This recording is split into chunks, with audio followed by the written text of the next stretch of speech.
이재은 아나운서입니다. 저의 동기는 누구보다 실력 있고 유능한 아나운서였습니다. 하지만 지난해 10월 뉴스투데이에서 갑자기 하차하게 된 이후로 무려 10개월 동안 방송을 할 수 없었습니다. 알 수 없는 이유로 배제당했고 결국 떠밀리듯 회사를 나갈 수밖에 없었습니다. 지난 5년 동안 이렇게 11명의 선배들이 그토록 사랑하던 회사를 쫓기듯 떠나고 11명의 선배들이 마이크를 빼앗기고 마지막으로 제 하나뿐인 동기가 떠나는 모습을 보면서 슬픔을 넘어 자괴감과 무력감, 패배감 때문에 괴로웠습니다. 저뿐만 아니라 남아있는 아나운서들 모두 같은 마음이었습니다. 주어진 일을 열심히 하면서 우리가 돌아갈 자리를 지키고 있으면 된다는 선배님들 말씀대로 자리를 지키고 실력을 키우고 회사가 나아지길 기다리면 될 거라고 생각했습니다. 하지만 그렇게 1년이 지나고 2년이 지나고 5년이 지나도 전혀 좋아질 기미를 보이지 않았습니다. 오히려 사무실 빈자리는 더 많아졌고 우리의 상처는 더 깊어졌습니다. 뉴스를 진행하는 동료 아나운서들은 늘 불안했고 마음을 졸였습니다. 오늘 큐시트에는 어떤 뉴스가 있을까 두려웠습니다. 뉴스를 전하는 사람으로서 확신을 가지고 사실을 전해야 하는데 이미 방향이 정해져 있는 뉴스, 수정하고 싶어도 수정할 수 없는 앵커 멘트를 읽어야 했습니다. 아나운서들에게 언론인으로서의 역할을 포기하게 만들었습니다. 뉴스가 아닌 다른 프로그램을 진행하는 아나운서들은 뉴스에 들어가게 될까봐 두렵고 무서웠습니다. MBC 뉴스를 하는 게 자랑이고 명예였던 시절이 있었는데 이제는 멍해가 되어버렸습니다. 지난 5년 동안 아나운서국에 남아있는 우리는 침묵하며 지내왔습니다. 방송뿐 아니라 아나운서국 안에서도 우리의 생각을 마음대로 표현할 수 없었습니다.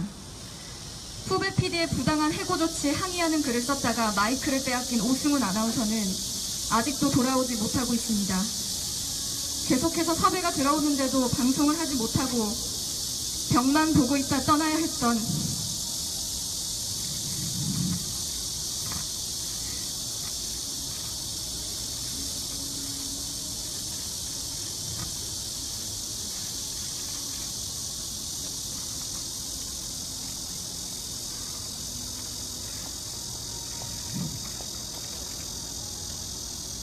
저의 동기 김소영 아나운서. 그 다음 차례는 누가 될지 알 수 없습니다. 한 번도 아니고 두 번도 아니고 계속해서 이런 일이 일어나는 것을 보면서 두려웠습니다. 다음은 나일까? 아니면 내 옆자리에 있는 선배님일까? 정당하게 할 수 있는 말들도 사소한 의견 개진도 건전한 비판도 아무것도 할 수 없었습니다. 동료들이 쫓겨나고 견디다 못해 회사를 떠나는 모습을 보면서 사무실에 가만히 앉아있는 게 너무 고통스러웠습니다. 늦었지만 저희가 이제 그토록 소중하게 생각하는 방송을 미련 없이 내려놓고 나올 수 있었던 이유는 할 수 있는 일이 이것밖에 없기 때문입니다. 더 이상 그 누구도 떠나는 모습을 가만히 앉아서 지켜볼 수는 없습니다. 우리가 언제 다시 마이크 앞에 설 수 있을지 알 수 없습니다. 어쩌면 다시 돌아갈 수 없을지도 모르겠습니다. 선배님들이 그랬던 것처럼 드라마 소품실이나 스케이트장 관리를 해야 할지도 모릅니다. 하지만 더 이상 저희는 겁내지 않겠습니다. MBC 아나운서들이 온전히 제자리로 돌아올 때까지 모든 것을 내려놓고 끝까지 싸우겠습니다. 선배님들과 함께 부끄럽지 않은 어디서든 떳떳하게 자랑스럽게 얘기할 수 있는 그런 방송을 하고 싶습니다. 감사합니다. 저에겐 고통스러운 일이지만 다시는 이런 일이 MBC에서 대한민국 땅에서 일어나서는 안 된다는 간절한 심정으로 이 자리에 섰습니다. 2012년 파업 이후 저는 여러 방송 업무에서 배제됐고 휴직 후 돌아온 2015년 이후에는 오로지 라디오 뉴스만 했습니다. 그런데 어느 날 그나마 하고 있던 라디오 저녁 종합 뉴스마저도 내려오라는 통보를 받았습니다. 전 이유를 알 수 없는 채로 라디오 뉴스에서 하차했고 직후에 들려온 소문은 정말 황당한 것이었습니다. 임원회의에서 모 고위직 임원이 손정은이 자신에게 인사를 하지 않았다라는 발언을 했고 그로 인해 라디오 뉴스에서 하차하게 된 것이다 라는 이야기를 전해 들은 것입니다. 더 황당한 것은 저는 그 당시 그 고위직 임원과 마주친 적조차 없었습니다. 이후 저의 잔혹사는 본격적으로 시작됐습니다. 드라마 몬스터 조연출 PD가 드라마에서 앵커로 짧게 출연해달라는 제의를 해왔습니다. 저는 담당 부장에게 보고했지만 아나운서국장이 손정은 말고 다른 사람은 없냐라고 이야기하며 저의 출연을 막았습니다. 예능 프로그램 경찰청 사람들의 담당 제작진이 저에게 MC 자리를 직접 제의해 왔음에도 불구하고 아나운서국에서 절대 안 된다며 무산시켰습니다. 가을 개편 때 라디오국에서 저를 DJ로 추천했을 때에도 위로 올라가는 과정에서 제 이름은 제외가 됐습니다. 라디오국에서는 아나운서국에서 저를 막았다라고 말해줬고 아나운서국에서 제가 들은 답변은 그런 이야기를 들어본 적이 없다는 것이었습니다. 휴가 간 DJ를 대신해 라디오 프로그램 대타가 들어왔을 때에도 아나운서 국장은 왜 그것을 손정은이 해야 하느냐, 다른 사람을 시켜라라며 화를 냈다고 합니다. 각종 다큐멘터리 내레이션까지 막으면서 저는 TV에서 목소리조차 나올 수 없는 아나운서가 됐습니다. 지난해 3월 사회공헌실로 발령나던 날 저와 황선숙 아나운서, 차미연 아나운서는 사전에 부당정보에 대한 사실을 전혀 알지 못했고 심지어 그날 아침에 아나운서국장은 태연하게 인사를 받는 모습까지 보였습니다. 오전 11시쯤 발령 공고가 뜨기 전 국장은 자리를 비웠고 저희가 짐을 싸서 다른 부서로 이동할 때까지 한 번도 나타나지 않았습니다.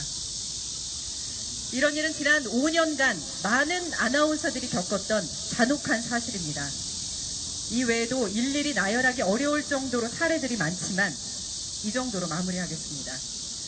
이것은 비단 아나운서국만의 문제는 아닐 것입니다. 수많은 MBC 노조원들이 이런 부당하고 황당한 일을 겪었습니다.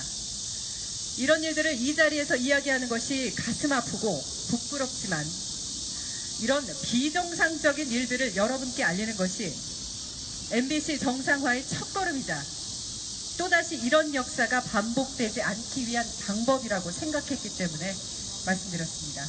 고맙습니다. 네, 먼저 무더운 날씨에 이렇게 많이 취재해 들어오신 기자 여러분들에게 감사의 말씀을 드리겠습니다. 아주 그 참담한 심정입니다. 현재 저를 포함한 10명이 타 부서로 부당 전보되어 있습니다. 저는 부당 전보된 아나운서 사례로서 제 경우를 말씀을 드리겠습니다. 저는 2012년 파업이 끝나고 바로 사회공헌실로 발령이 나서 9개월을 보냈고 법원의 부당정보 무효 판결로 2013년 4월에 아나운서국으로 복귀를 하게 됩니다. 그때 저는 신분이 한국아나운서연합회장직을 맡고 있었는데 그때 아나운서국에 있던 1년 동안 계속해서 제가 지금 갖고 나온 매달 발간했던 이 아나운서 저널에 대해서 사측에서 계속 시비를 걸어왔습니다. 경영진들이 매우 불편해한다, 그런 이야기를 당시 담당 부장으로부터 수차례 들었습니다. 그 내용은 바로 이 저널에 실려있던 MBC 파업 관련 내용과 부당 전보자들 그리고 인터뷰 대상자의 성향 문제였습니다. 2013년 8월 후에 해직 언론인과 우리 아나운서 노조원들이 남산 걷기 대회를 함께 한 적이 있습니다. 그 소식을 이 저널에 여러 지면에 걸쳐서 실었었고 또 참석자인 그때 당시 해직자인, 지금도 해직자입니다만 최승호 PD 인터뷰도 실었습니다. 그리고 박원순 서울시장과 손석희 JTBC 보도부문 사장의 인터뷰도 저희 저널에 실었습니다. 이 두 분 인터뷰에는 어떠한 정치적인 내용이 저널에 실려 있지 않습니다. 그런데도 왜 하필 박원순, 손석희냐며 매우 경영진이 불쾌해 한다는 이야기를 담당 부장으로부터 들었습니다. 그리고 수개월이 지나서 저는 2014년 4월에 이번에는 속칭 1급 정치범 수용소라고 불리는 주조의 MD로 발령이 나게 됩니다. 당시, 지금도 국장입니다만, 당시 신동호 국장을 찾아가서 부당정보에 대한 이유를 물었습니다. 신동호 국장은 저에게 정확히 이런 워딩으로 이야기를 했습니다. 그런 거는 가르쳐주지 않는다. 회사는 말합니다. 부당 정보자들의 발령지는 그 기준은 그 사람이 가장 능력을 잘 발휘할 수 있는 곳으로 발령을 낸다고. 그러면 제가 가장 잘할 수 있는 일이 주조의 MD입니까? 김범도 아나운서가 가장 잘할 수 있는 일이 MBC 스케이트장 관리입니까? 제 뒤에 있는 황선숙 아나운서, 입사 31년차 아나운서입니다. 라디오 건강 프로그램을 10년을 진행을 해서 저희 동료들 사이에서는 건강 프로그램의 전문자로 통합니다. 본인이 그런 전문성 강화를 위해서 의학 관련 대학원까지 진학해서 주경야독으로 공부를 했습니다.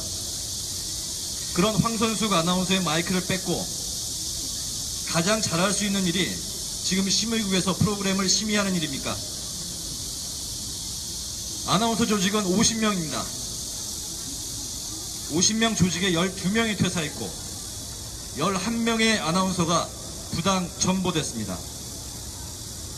이 모든 아나운서 잔혹사 중심에 있는 신동호 국장은 아직까지 이 사안에 대해서 그 어떤 관련된 언급을 한 적이 없습니다.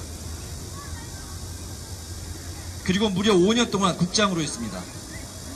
이제 우리는 그에게 더 이상 양심 운운할 필요조차 느끼지 못합니다. 말이 필요 없습니다. 개인의 영달을 위해서 동료 아나운서들을 팔아치운 신동호 국장은 즉각 사퇴해야 합니다. 이 싸움은 비단 남아있는 우리 아나운서들만의 싸움이 아닙니다. 이미 퇴사한 12명의 동료 아나운서들이 우리에게 이번에는 꼭 승리해달라고. 이번에는 제 사례를 좀 말씀을 드릴까 합니다. 저 역시도 2012년도 171 파업 이후 7월 17일에 그날 저녁에 생긴 미래전략실이라는 곳으로 발령이 납니다. 다음날 그곳으로 갔더니 아무것도 없습니다. 심지어 정수기가 없어서 옆 사무실에 물을 얻으러 갔습니다. 그곳에 제가 있을 때 제 대학교 모교에서 특강제의가 들어왔습니다. 뭐 직업 탐구 뭐 이런 거였죠. 그때 당시 부서장은 저에게 너가 지금 아나운서가 아니니까 넌 아나운서 아니지 않냐, 아나운서국에 있는 아나운서를 보내라 라고 저에게 얘기를 했습니다. 그리고 불과 몇 달 후 그 부서장은 저를 따로 불러 본인 지인의 딸이 아나운서 시험을 준비하고 있으니 한번 만나달라고 얘기했습니다. 이 정도로 한 사람의 직업에 대한 가치와 존중이 없는 사람이 현재 지역사 사장입니다. 약 9개월 후 미래전략실 생활을 마치고 2013년 4월 9일 부당정보 가처분 신청 승소로 아나운서국에 복귀했습니다. 그 후 약 석 달 동안 3분짜리 라디오 뉴스를 제외한 전 프로그램에서 방송 출연 금지를 당했습니다. 복귀 직후에는 7초짜리 라디오 타이틀 정확히 기억합니다. 세계는 그리고 우리는 이 9자조차 제 목소리가 MBC 라디오를 통해 타고 나갈 수 없다고 했습니다. 제작진의 출연 제의에 부장선에서 답변 자체를 들을 수가 없었습니다. 어쩌겠냐, 조금만 기다려라, 좋은 날 올 거다, 이런 이야기로 모든 상황을 회피했고 이런 식의 출연 거부를 딱 50번까지만 세했습니다. 그 이후에는 지나친 스트레스 때문에 더 이상 세는 걸 멈췄습니다. 2013년도 7월 17일로 제가 어제 찾아봤습니다. 아시안게임을 대비한 인천 실내무도 아시아 경기대회라는 것에 중계방송으로 약 1년 7개월 만에 TV 중계에 복귀를 했습니다. 그렇지만 중계와 라디오 뉴스를 제외한 방송 투입은 계속해서 한동안 원천 봉쇄당했습니다. 심지어 어렵게 허락받았다고 부장이 저에게 자랑을 하며 라디오 게스트는 이제 나가도 된다고 얘기했습니다. 근래에는 마이리틀 텔레비전이라는 프로그램이 있었습니다. 올해 종영이 됐죠. 그때 당시에 농구 감독인 허재 감독의 두 아들이 모두 농구 선수입니다. 허재 감독 3부자와 아나운서국에서 농구 동호회에 속해 있는 3명의 아나운서가 3대3 대결을 해보면 어떻겠냐라는 출연 제의가 왔습니다. 그때 당시에 출연 제의를 받았던 사람은 저 허이루 아나운서, 그리고 당시에 조합 집행부였던 김나진 아나운서, 그리고 서인 아나운서 3명이었습니다. 김나진 아나운서가 직접 제작진의 전화를 받았고, 허이루와 김나진은 불가능하다. 서인 아나운서 혼자 나갈 수 있다. 라고 연락을 받았습니다. 그 지점이 궁금하시면 직접 통화를 한 김나진 아나운서에게 잠시 후 물어보시면 될 겁니다. 서인 아나운서는 셋이 같이 나가면 몰라도 나 혼자 프로그램에 출연할 수는 없다고 고사를 했고, 결국 3명 모두 출연이 불발됐습니다. 제가 가장 최근에 한 방송이 스테판 커리가 왔을 때 제가 했던 농구 중계 역할로 무한도전에 출연을 했습니다. 그때 당시에 부장은 녹화 직전에 김태우 PD에게 연락을 받아서 어렵게 설득을 했다. 출연을 해도 좋다라고 저에게 이야기를 했고, 저는 저도 모르게 애써주셔서 고맙습니다라고 부장에게 이야기를 했습니다. 생각을 해보십시오.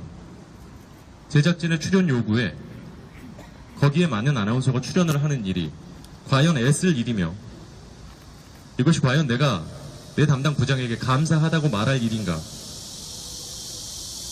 제작진이 요구하는 출연진이 그 프로그램에 출연하는 게 과연 어렵게 허락을 득해야만 하고, 그것에 대해 출연하는 아나운서가 담당 부장에게 감사하다고 인사를 해야 할 일인가.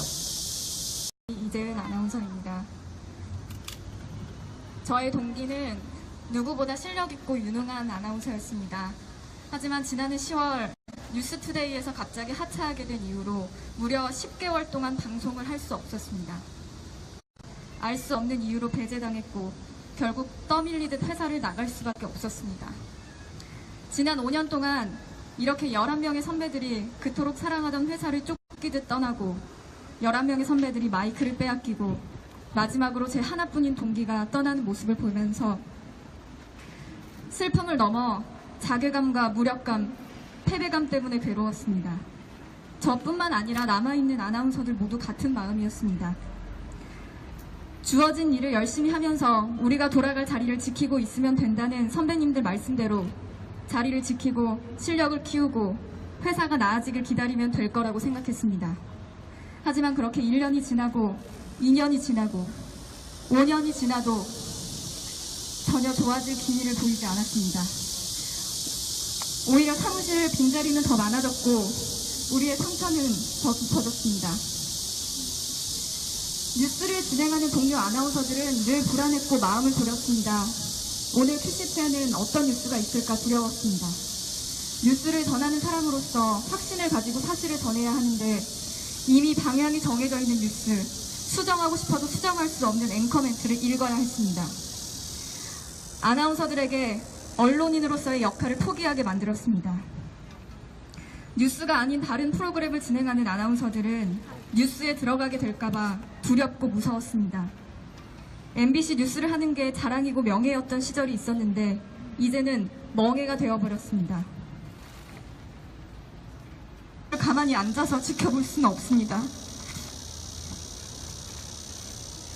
우리가 언제 다시 마이크 앞에 설 수 있을지 알 수 없습니다. 어쩌면 다시 돌아갈 수 없을지도 모르겠습니다. 선배님들이 그랬던 것처럼 드라마 소품실이나 스케이트장 관리를 해야 할지도 모릅니다. 하지만 더 이상 저희는 겁내지 않겠습니다. MBC 아나운서들이 온전히 제자리로 돌아올 때까지 모든 것을 내려놓고 끝까지 싸우겠습니다. 선배님들과 함께 부끄럽지 않은 어디서든 떳떳하게 자랑스럽게 얘기할 수 있는 그런 방송을 하고 싶습니다. 감사합니다.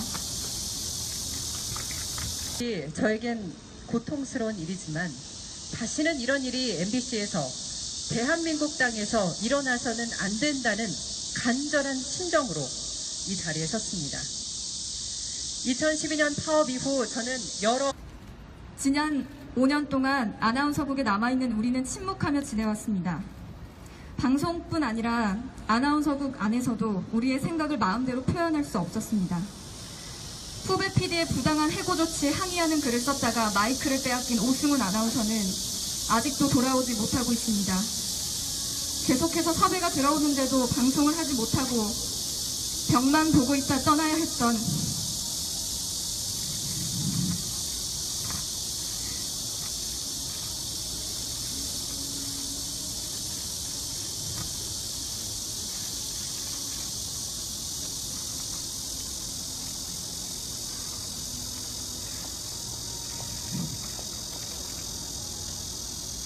저의 동기 김소영 아나운서. 그 다음 차례는 누가 될지 알 수 없습니다. 한 번도 아니고 두 번도 아니고 계속해서 이런 일이 일어나는 것을 보면서 두려웠습니다. 다음은 나일까? 아니면 내 옆자리에 있는 선배님일까? 정당하게 할 수 있는 말들도 사소한 의견 개진도 건전한 비판도 아무것도 할 수 없었습니다. 동료들이 쫓겨나고 견디다 못해 회사를 떠나는 모습을 보면서 사무실에 가만히 앉아있는 게 너무 고통스러웠습니다. 늦었지만 저희가 이제 그토록 소중하게 생각하는 방송을 미련 없이 내려놓고 나올 수 있었던 이유는 할 수 있는 일이 이것밖에 없기 때문입니다. 더 이상 그 누구도 떠나는 모습을